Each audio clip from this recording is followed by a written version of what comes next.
या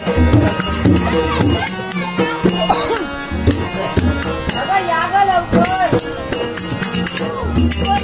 किती हळूहळू चालता का तुम्ही?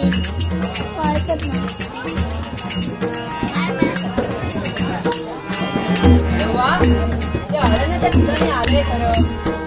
हॅलो ना. मंद मंद असं वाहणारा वारा, धुडू धुडू धावणार ससे,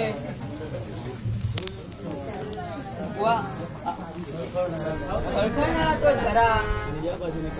अरे वा, या बाजूने पाहिले असेल तर काय पांढर शुभ्र ससे. अरे वा, या झाडावर बसून ते कोकिळा गाते आहे. अगं हे कोकिळा, तू काय मला लाजवण्याचा प्रयत्न करते? अगं हे कोकिळे, तुझ्याप्रमाणे मी सुद्धा गाण्याचा प्रयत्न करते.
मंद काका तुम्ही आणि काय येणं झालं?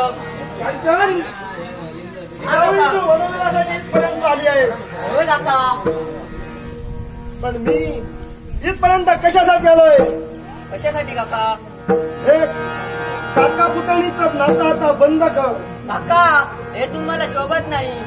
कांचन, मी एकच तुला सांगतोय, आजपर्यंत काका पुतणे ह्या नात्याला पण राहिलो, पण हे नातं मला आज तोडायचंय. काका मुखातले शब्द मुखात ठेवा. म्हणूनच कांचन, एकच तुला सांगतोय, या राज्याचा भावी राजकर्ता म्हणून मी आहे. याच्यासाठी मला तुझ्याशी लग्न करायचंय. काका तुम्ही काय बोलताय? विचार करून बोला. कांचन, एक पूर्ण विचार करून बोलतोय. काका मी एक राजघराण्यातली कन्या आहे आणि तुम्ही सरदार घराण्यातले, आणि सरदार घराण्यातल्या राजघराण्याचा काहीही संबंध होत नाही. संबंध नसला तरी तो बोलण्याचा प्रयत्न सूचन करणार आहे. काका हे तुम्हाला कदापि शक्य होणार नाही. शक्य अशक्य नाही शक्य या सुरसाने आपल्या जीवनात केलंय. म्हणूनच म्हणतोय, होकारार्थी उत्तर दे, आपण लग्न करूया. काका हे कदापि होणार नाही. आणि जर का हे होत नसेल तरी सुरसांच्या नाविलाज शेवटी जबरदस्तीने तुझ्याशी लग्न करण्याचं. काका तुमचा कपटी देव मला कळलेला आहे. तुमच्या मुखातले शब्द मुखात ठेवा, नाहीतर मी एक राजघराण्यातली कन्या आहे हे विसरू नका. मग कोणत्या प्रकारे माझा प्रतिकार रोखतोय हे प्रत्यक्षात सुचलं पाहिजे.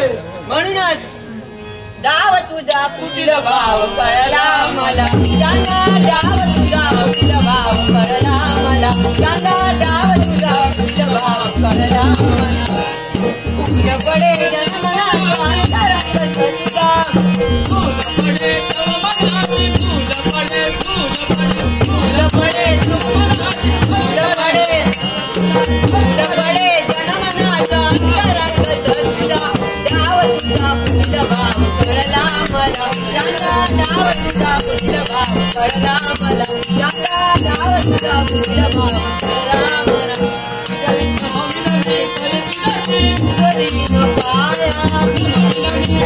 एवढी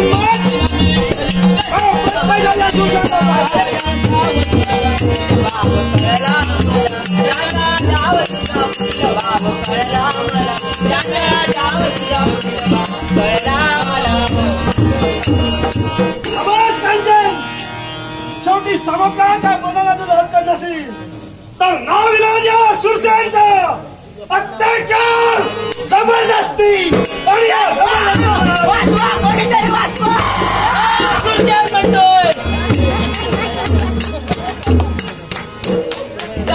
भटकत असताना एकच हाक माझ्या कानावरती पडली.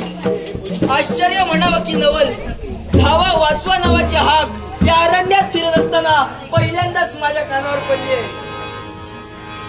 तुकाराम उर्फ तन्वीश परब या बालकाने माझ्या कलागुणांचा गौरव करून हे लहान मुलाचं बक्षीस दिलंय. संगीत साथीचाही तुमच्या आशीर्वादाने या बक्षिसाचा स्वीकार करतोय. माझा मार्ग रोखण्याचा प्रयत्न करणारा कोण आहेस तू? मी अरण्यात भटकणारा त्या भिल्ल समाजातील जय असं म्हटलं जातं मला. परंतु आपण या अरण्यात काय करताय नेमका आणि आपला परिचय तरी काय? माझा परिचय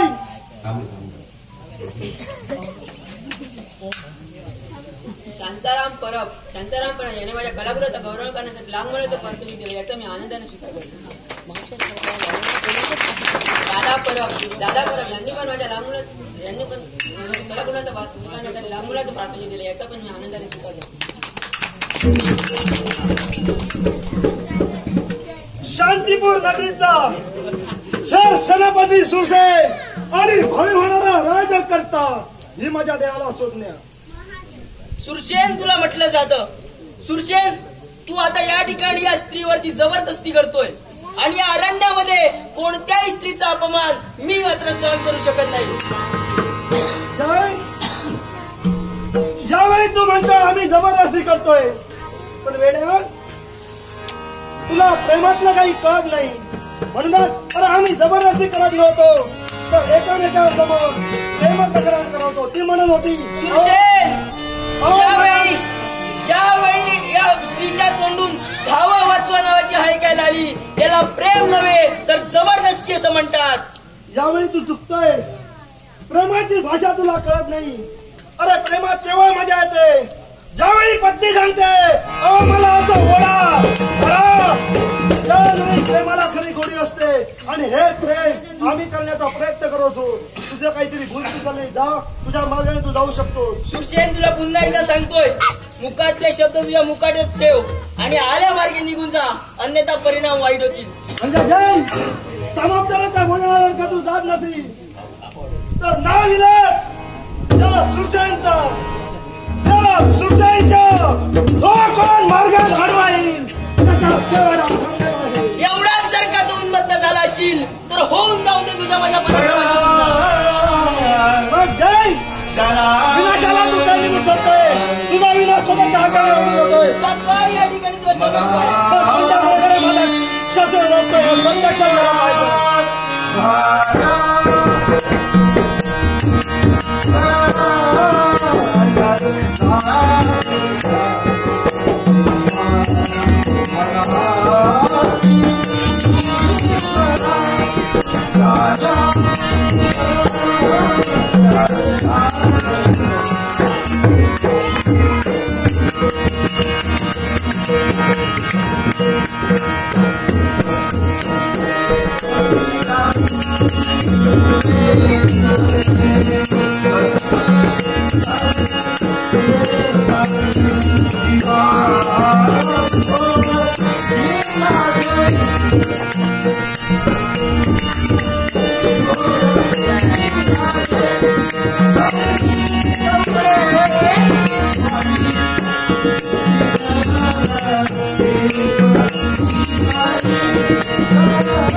त्याचा समोर काळ उभा होता हे त्याला जाणत होतं म्हणून तो पळाला.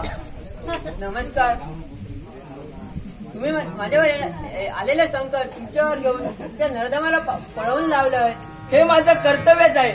परंतु आपण या एकट्या वनात या ठिकाणी करताय तरी नेमकं काय? मी एकटो नव्हते, माझे सहंगाडी माझे समय होते. पण संकट समय कोण नसतात. ते जेव्हा हा आला तेव्हा ते पळून गेले. असं जर का असेल तर एका अर्थी मी या ठिकाणी आलोय चांगलंच झालंय.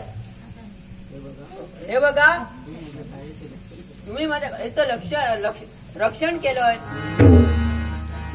म्हणूनच प्रेमाचे जीवन पुष्प तुमच्या चरणी अर्पण करते. राहुनी असा पाहू नको रे, राहुनी असा पाहू नको रे, राहुनी असा पाहू नको रे.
माझ्यावर प्रेम झालं खरंच ही आश्चर्याची गोष्ट आहे.